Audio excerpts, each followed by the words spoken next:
We're going to have free beer every day, day one. Wait a minute. I'm going to have keg of beer sitting in here so my customers can have something refreshing. Guys, I hope you are taking notes and enjoying this discussion. People don't realize what it takes to make things work nowadays. And where most people fail in small businesses, they're not capitalized correctly. What's up, Cycle Drag Universe? How you doing? Thanks for stopping by for another entertaining, informative episode. We're out today cruising on the Hayabusa, but you know, this is such an awesome peek behind the curtain because our good friend Bert King, who is a genius when it comes to making these motorcycle dealerships work, is getting ready to open a new one here in Fort Myers, Florida. And he's going to give us a look behind the scenes. And I've got some very pointed questions for him and maybe some things the average public doesn't know about the challenges of opening a brand new dealership. We'll get his advice too for anybody who would like to try this. Let's go take a look around. Here it is, guys. This store will sell Indian and Triumphs, and I'm really pumped for this. So sit back and relax, because even if you don't love motorcycles, I think this will be a very insightful business conversation, because Bert is one of the smartest businessmen I know. You have to be to now have 3 motorcycle dealerships in Florida. So sit back, relax, come with your questions down below, and let's take a look behind the scenes at this dealership getting ready to open.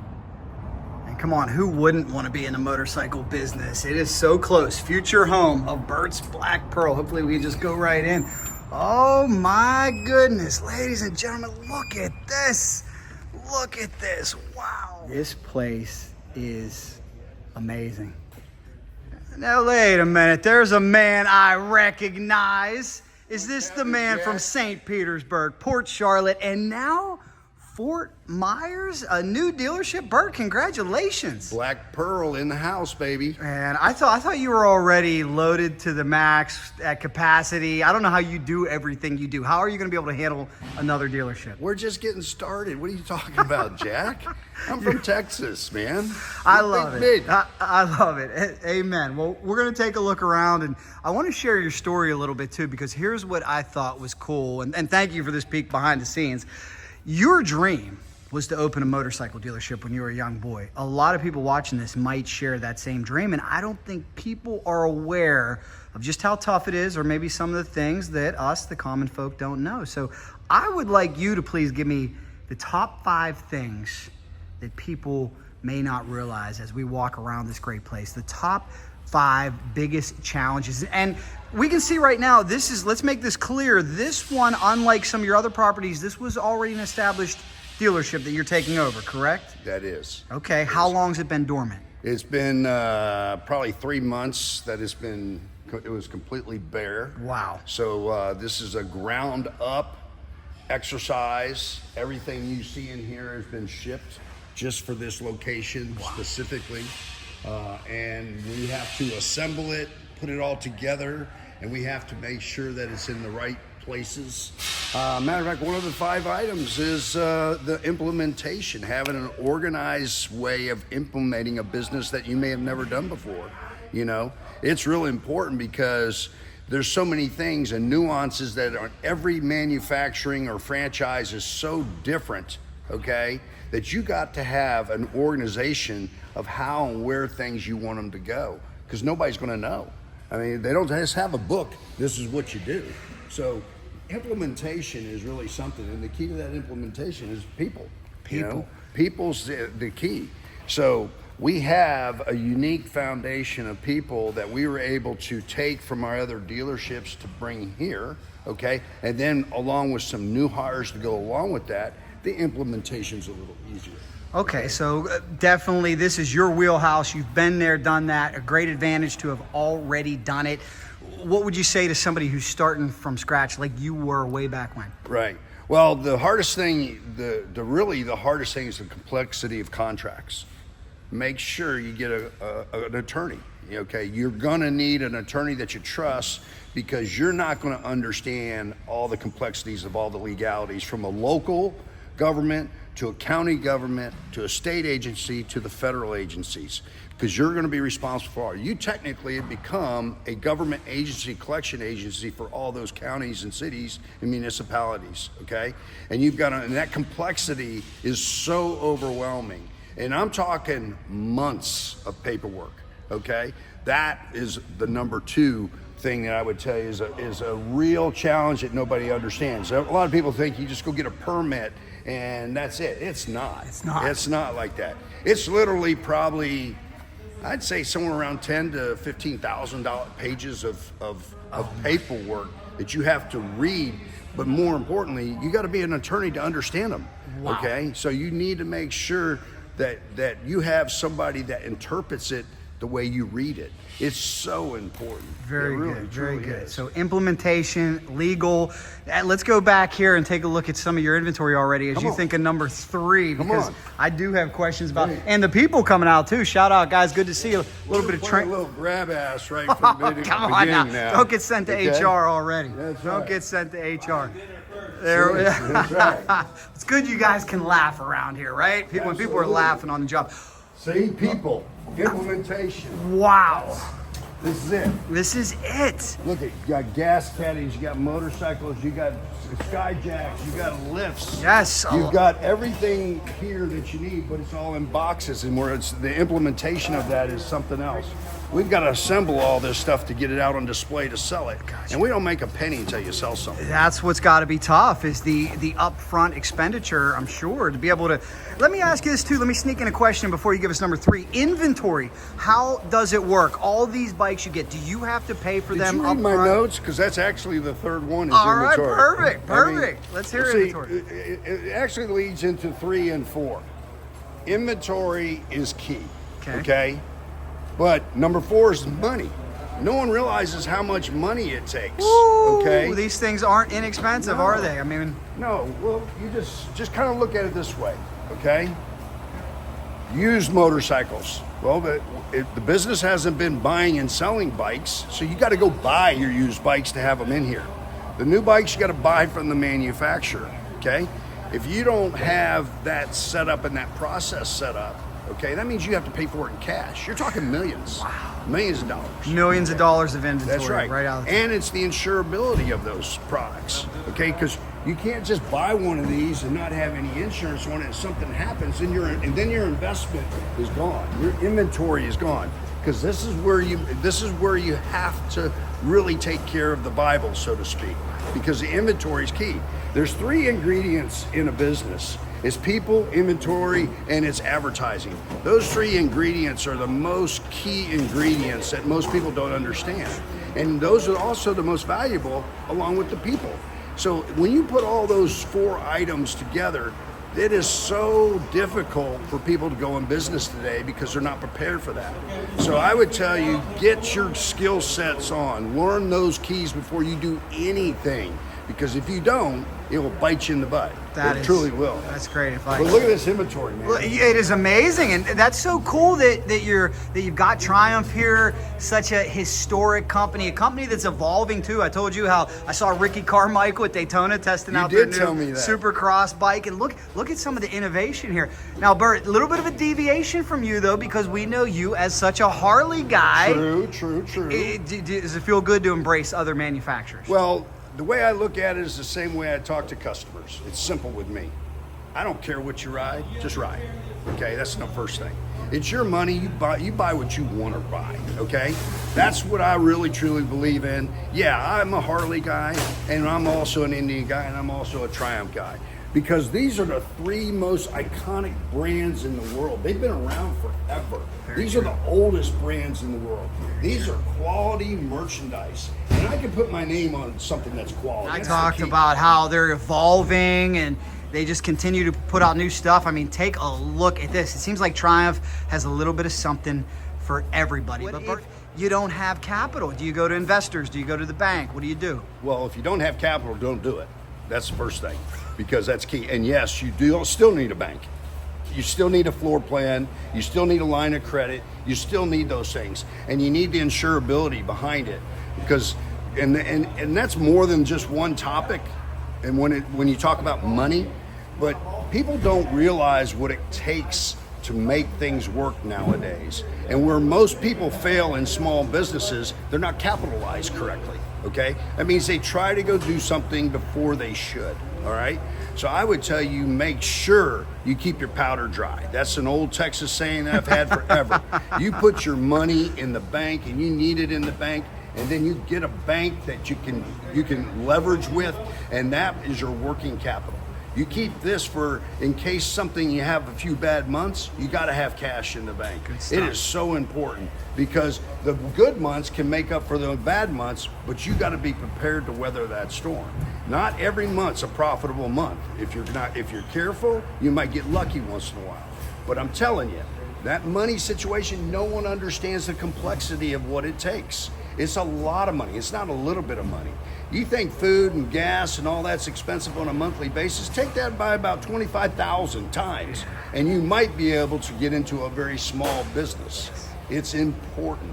And you gotta have the relationships with these lending institutions to do it the right way. Because if you don't, and you need to buy, as an example, let's just say I have a special buy, I can go out here and buy 25 motorcycles, but I don't have the working capital and the cash right at my fingertips right this moment because I've got it invested in other inventory. But you don't want to pass that opportunity up.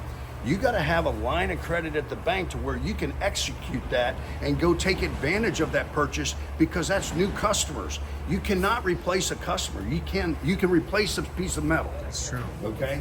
Anything you can do to capture a customer is the most important thing when you're doing this. Well, Bert, you're giving us very valuable advice. I appreciate it. And for those who do not know, you've got one of the most successful dealerships in the United States, constantly ranked with Harley, aren't you? Yes. When you're looking at a business behind the scenes, I mean, it's not all pretty, you know? But when you put it all together and make it pretty and put the experience out there, then it's a different ball game. And that's going to lead me to number 5. Okay, this is it, guys. So far we got implementation, we've got legal, we've got inventory, we've got money, and Bert King's number one thing that the average public may not understand about just how difficult it is to start one of these things is the people that are involved. Okay? And there's two sides to the people. Okay. People that you work for you is one. Okay? These people are worth every penny. You treat them with the utmost respect. Your customers are the other one.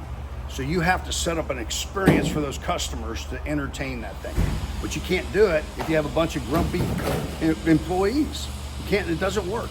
So you have to be the head, you have to lead, you have to appreciate every aspect of their lives, and the people are the most important part, okay? And if you can't put your people around you, you're not gonna be able to run the business because you can't do everything yourself. You have to have a way to execute, a plan to execute that. And that's through these people right here. And by having good people allows you to grow and do all kinds of diverse things. The other thing is this. When you're out here, and it comes from a box, and goes from a box to the showroom out here, where a customer is experiencing a real social atmosphere. And the way I put it in best terms, it's like a motorcycle country club. Yes. You know, people go to a golf club with their, and they go to a country club, and they love the experience of it. People who have yachts go to a yacht club, they love the experience of it. Well, the way we run a motorcycle business is this is a motorcycle country club. We're gonna set it up to where it's a social event. That way you're not coming in here just to buy a part or just to buy a bike or just to get something fixed. This is an atmosphere where you can come and have free beer every day. Whoa. This is an atmosphere where you're gonna have live music and you can be entertained. This is a place you can hang your helmet and kick your boots up and have a little bit of fun. That's cool. And that's what number 5 is. I can definitely vouch that you have created that up in St. Petersburg. I've yet to go to Port Charlotte. We're going to make that happen. Well, Bert, I really, really appreciate it. While we wrap up here, let me ask you a couple quick hitters because Sure. I've got some, I don't want to be negative, right? But we got to ask the question, right? If this place was for sale, one would assume at some point it didn't work out. What makes you think as a business owner, you can come in and change it? I've done it my whole life. I like it. I do it every place I go because I'm not in it just for the money. There's a difference. Yeah, remember, you said it first earlier. I wrote this goal many, many years ago that if I ever made any money in life, that I would take and sell everything I have and go own a Harley motorcycle dealership. Now I own 2. Now I'm expanding to a 3rd and a 4th, a Triumph and Indian, okay? Amazing. I do that because this is what I want to do. I have a real passion for this industry. I have a passion for the riders that are out there. It's a lifestyle for me. It's not just a job. Most people that go in business, it's just a job. They've got to make money, and that's how they're paying their bills. Well, yeah, I got to make money too, but that's not what it's about, okay? So I know that if I put the right people in here that run it with me, and I know if we take care of the customers right, the customers will come, because the products are amazing products. And when you put all that together, it's got success written all over it. I agree. Well, you have made it work. You certainly have the track record to prove it. What is more valuable to you? Where's there more profit? New bikes or used bikes? It's both about the same. Okay. On profit levels. You just got to remember, on used bikes are probably a little more flexibility in there because they're cheaper, okay, than a brand new one, okay? So therefore, there's a bigger market segment for that. So as an example, I'm going after the used Harley market right here in Fort Myers. We're gonna have 60 used Harley-Davidsons right here for sale. Cool. Very cool. It's the #1 selling motorcycle in the world. We're gonna service Harley-Davidson right here. So that way there, my customers that are already in this marketplace won't have to go all the way over to another city or wherever that they want. I can do it right here. When you put that aspect along with Triumph and Indian, and now you're servicing the whole industry, that has success written all over it. I like it. I like it. All right, last one here, and I'm really reaching behind the curtain. All right, you can give us the secrets, because this is something I've heard about the car business. I don't know if it applies to the motorcycle business. I've heard car dealers say all the money's made on the back end with the loan, Right. the warranties. Right. Is that true? Is it a mixture of both? How important is it? What did you call it? The finance office? Yes.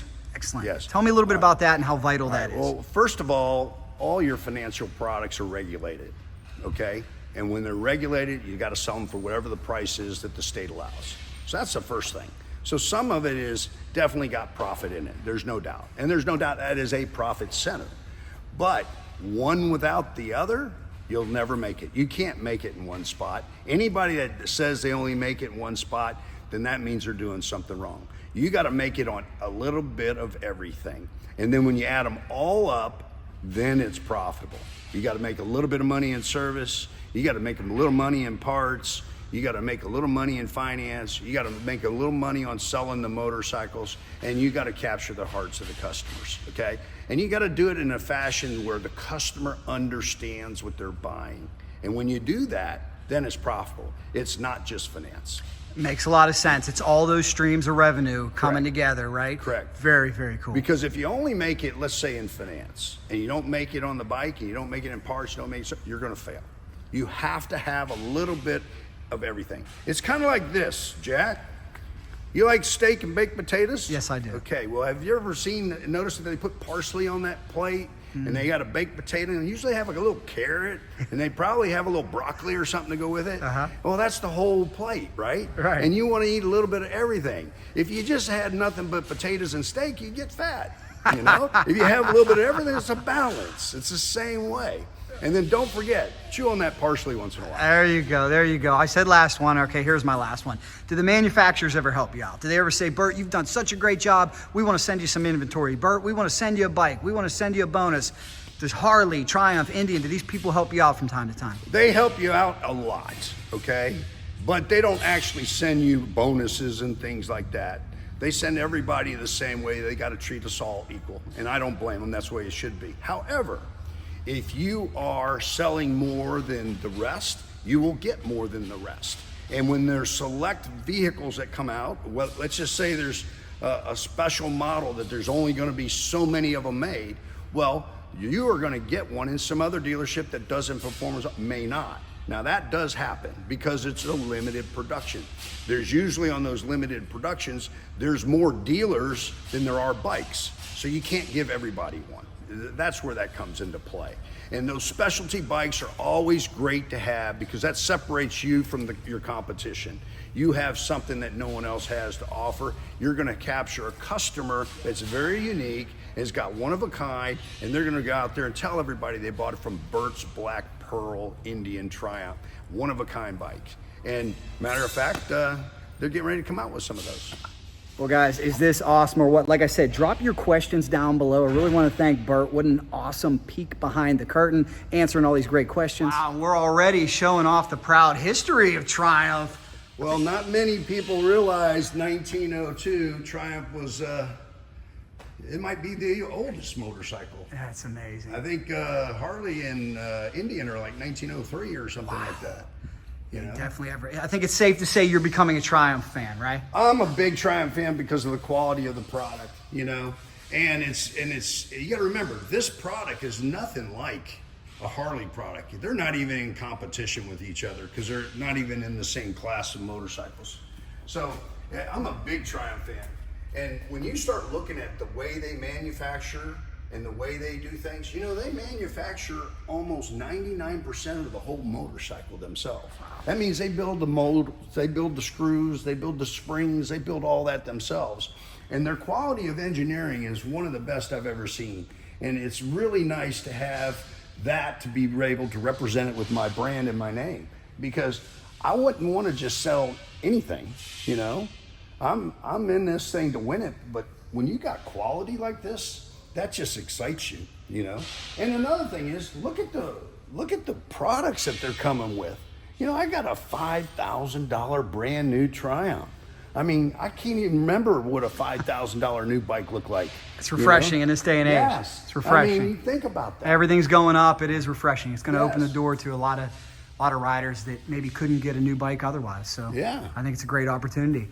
And it's something I was just mentioning too, that what a great opportunity for you having 3 businesses this close. Nobody beats Bert's. We recognize that. Perfect. That looks like that very handsome man that we see up in Clearwater.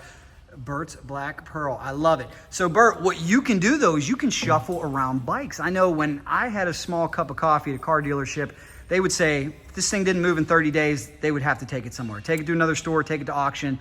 You, with motorcycles, you can now very easily shuffle between store to store.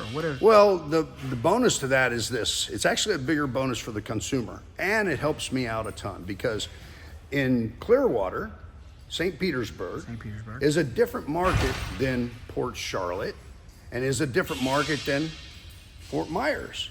So supply demand rules in each one of those. So there's going to be products that I get for here that are not necessarily as hot a seller here as they are up there, and vice versa. There's products that they're going to trade for and we're going to sell up there that are better off being down here. So we can mix and match to that market, you know, and that's a key element right there.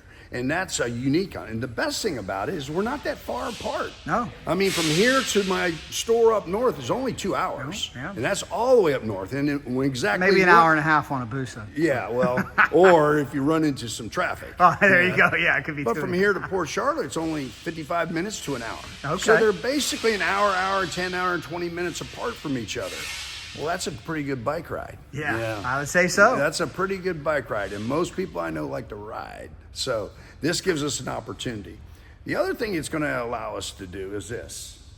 When you buy something at this store, you're going to get rewards and you're going to get points that can also be good at the other store. There you and go. also good at the other store. There you go. So, let's just say you're riding and you're going up the coastline and have a flat tire. There's a place that's going to take care of you as if you were coming here. That's cool. And that is real cool. Yes. Because there's nothing more frustrating than going to a place and they're closed and you're so far away, you don't know anybody. It's nice to know I can service my customers all up about, I don't know, what is it, 150 miles? Yeah. Give or take? Yep, that's powerful. And to me, that's going to separate us from the competition a lot. Very powerful. Now, for people who watch this channel, they obviously know everything that you've done up there, Clearwater, St. Pete, with the entertainment outlet, the restaurant. That is just awesome. It is a country club. Are there any plans to have food down here, to have entertainment down here? Is this going to be more of the motorcycle-only shop? No. No, we're not gonna. I can't do it that way.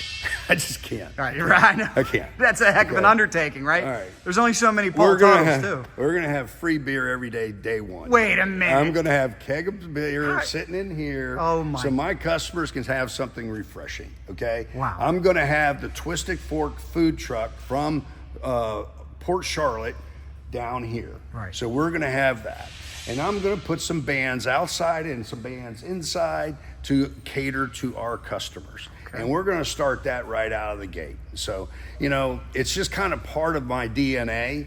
It's not just a place to go and have to spend money. You can come hang out, and it's okay. That's cool. That's the way That's we're what the gonna start it. motorcycle culture's all about. That's what That's this right. channel's about. So I like it, Bert. And, Jack, I'm going to build it big, so you just wait and see. I can't wait. I believe you. So there you go, guys. I hope you are taking notes and enjoying this discussion. There's some reasons. We still got some more to go. Look at the moto stands too. I'm getting excited. I told him about the Supercross bike. What do we got? What do we got there, Bert? Bert, so there's why the name Black Pearl? You got the Barracuda. You got the, what's Port Charlotte?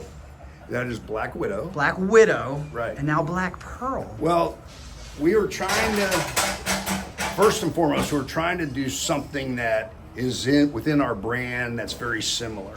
And there's a purpose behind each one of those. If you think about it, Barracuda is a big fish that's caught here in Florida. You know, they're all over the place. Black Widow, well, there's a whole bunch of Black Widow spiders in Charlotte Harbor, Charlotte's Web, as they call it. Yes. That's why that's called Black Widow. Yes. So why Black Pearl? Well, all the pirates back in the day used to hide out right here in the Caloosahatchee River, up and down Usepa, up and down Cabbage Key, up and down Boca Grande and Sanibel. Those barrier islands and those rivers and those little areas are great hideouts for these pirates back in the day. All your famous pirates were here. So that's why we call it the Black Pearl. I like it. I like it. That's what it's all about, guys. Well, it's a cool name. We know the names have worked elsewhere. I think we got something else really cool to see over here, too. Oh my look goodness, here. Bert. Oh, talk about a peek behind the curtain. This is like, 400? is it Christmas? It's got to feel like Christmas every time this truck shows up. Oh my gosh. Yeah, a little too hot to be Christmas, but the Triumph truck Come look at just, this bike. oh my gosh. Wow. Bert, where is the Triumph factory? Where are these coming from? Do you know? England. These coming from all the way from England. Where's the United States depot? Do we know? I don't know where I think it's Georgia. Georgia. Headquarters is in Atlanta. In Atlanta. Oh, in That's Atlanta, where okay. The bikes come from. No, Excellent. Okay. Wow. Beautiful. This is a brand new bike. Wow. This just came out, what, 2-3 months ago? actually, we had one before we closed, but they came out in March, April. Right. Very cool. Very cool. Brand new design. Look at this bike. That thing is gorgeous. It's not going to last long. Somebody down here in Fort Myers is going to want it. I'm always curious too, the way they ship them now. How much assembly do we have? How many hours will it take your team to get this thing ready to hit the floor? That's a great question. It seems like minimal. I can tell the handlebars are off it. They're all based on an ECM. Okay. So you've got to program the systems into the bike with a laptop. Got you. Very cool. Very cool, man. That is Doesn't awesome. get any fresher than that. You can't get any fresher than that. Right off the truck. The Speed 400. Let's see what else they got over here as we give you a look behind the scenes. They've got some work in uncrating them. Look at that. Oh my gosh. Bert, this might have to be your new bike. This might be perfect for you. We might need you cruising around. Anybody can buy one of these. Ooh. Wow. What do we got over here too? Fresh out the crate. Wow, this one already has the handlebars on, or did they put the handlebars on? Yeah, they come. Oh, they came with the handlebars on? Oh, okay, so you put the handlebars in a on. very narrow crate. When they're trying, the bars are off. Very cool. These run between $5,000 and $6,000. Oh man. You want to go forward? Bert, is it for sale yet? I brought my wallet. Yes. Okay. Yes. I wouldn't Was the door open when I you wouldn't walked mind one of these. in? Then we're ready. Then we're ready to sell. Wow. So outside of putting the handlebars on, what else do you have to do to these bikes to get them ready? There's a certain amount of programming through the computer to set them up, refuel them up, install the battery, check the tires, clutch adjustment. There's a series of things. Not too much though, huh? Yeah, they're not. It's not too bad for a small How bike. long would you say it takes soup to nuts? Uncrated and make it front line. On a small bike like this, you're looking at a couple hours. Couple hours. How about a big bike? Like a Rocket, 2.5 to 3, and the Tigers, the better part of 3. Yeah, 3 hours. Because there's a lot of pieces to You bet. those. All right, I'm ready. There we go. Well, Guys, good. this is Jack from Cycle Drag Magazine. Nice to meet you guys. So you Thank know. you. Cycle Drag. He wanted to see behind the scenes of what it's like to get a brand new start on a business. Now, Mr. Bert, I know you've been in business a long time, but this is the digital age, so we prefer the Cycle Drag YouTube channel. Oh, okay. That's right. okay. Magazines are gotta still pull cool, my right? head out every once in a while, you know. I cannot believe this bike is Everything has 55 changed. grand. No, I can't believe it either. Kudos to Triumph. Very, very excited about this. Very excited about this. That's cool. Man, just how many people dream of doing this. It would be so cool to work in the motorcycle industry like this and to make one of these businesses work.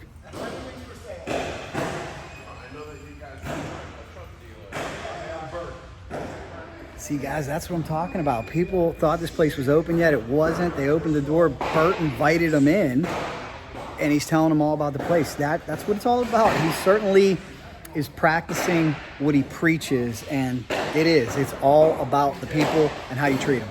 There you go. Where's that going? It's going right on the water. You're the man. You're the man. What are you doing here? Sales Sales. Well, thank you. sir. Well, we look forward to you selling many great motorcycles here. all day. Good luck. Yeah, man. Thank you.